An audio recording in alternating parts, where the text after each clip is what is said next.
বিশ্বকাপ the greatest show on earth, billion billion ডলারের আয়োজন, চোখ ধাঁধানো স্টেডিয়াম আর মাঠের ভেতরের টান টান উত্তেজনা। গ্যালারি থেকে টিভি স্ক্রিন, পুরো বিশ্ব যেন একটা ঘোরের মধ্যে চলে যায়। কিন্তু এই চকচকে আলোর ঠিক নিচেই যে কতটা গুড়গুড়ে অন্ধকার লুকিয়ে আছে তা কি আপনি জানেন? ক্যামেরার লেন্স আর গ্যালারির উল্লাসের আড়ালে প্রতি 4 বছর পর পর জন্ম নেয় এমন কিছু ভয়ঙ্কর অপরাধ আর নীরব মহামারী, যা শুনলে আপনার পায়ের তলার মাটি সরে যাবে।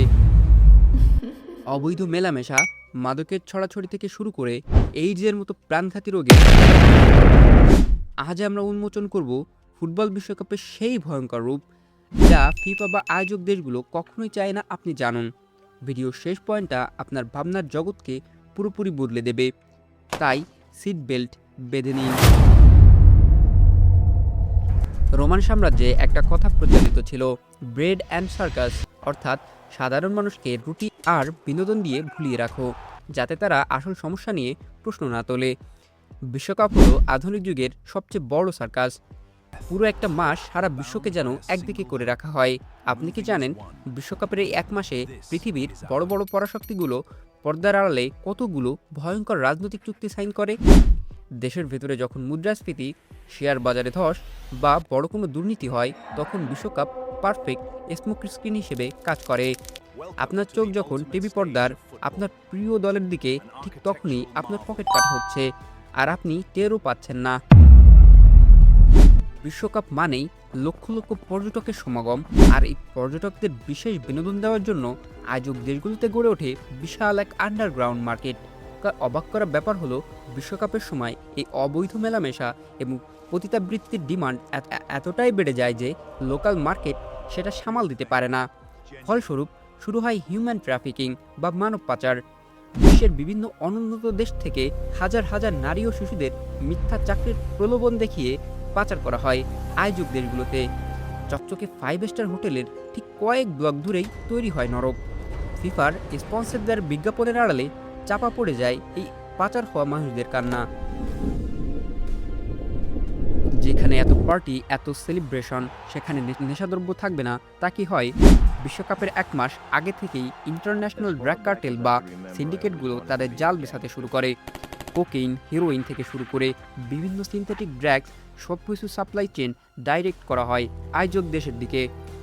স্টেডিয়ামের ভিআইপি লাউঞ্জ থেকে শুরু করে আন্ডারগ্রাউন্ড রেপ পার্টি, সব জায়গাতে চলে এই বিশেষ ছড়াছড়ি।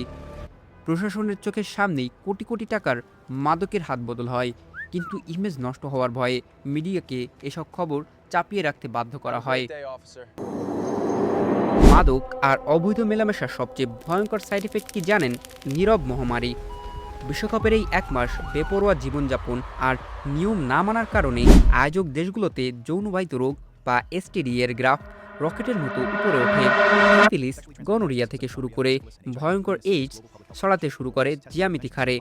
সবচেয়ে ভয়ঙ্কর ব্যাপার হলো, বিশ্বকাপ শেষে এই লাখ লাখ পর্যটক যখন তাদের নিজ দেশে ফিরে যায়, তখন তারা এই ভাইরাসগুলো নিজেদের সাথে ক্যারি করে নিয়ে যায়। অর্থাৎ একটা সিঙ্গেল ইভেন্ট থেকে সারা বিশ্বে ছড়িয়ে পড়ে এই প্রাণঘাতী সংক্রমণ। উৎসবের আনন্দ শেষে অনেকের জীবনেই নেমে আসে সারা জীবনের কান্না। যে স্টেডিয়ামগুলোর এসি রুমে বসে দর্শকরা খেলা দেখে, আপনি কি জানেন সেই স্টেডিয়ামে প্রতিটি ইটে মিশে আছে শ্রমিকের রক্ত?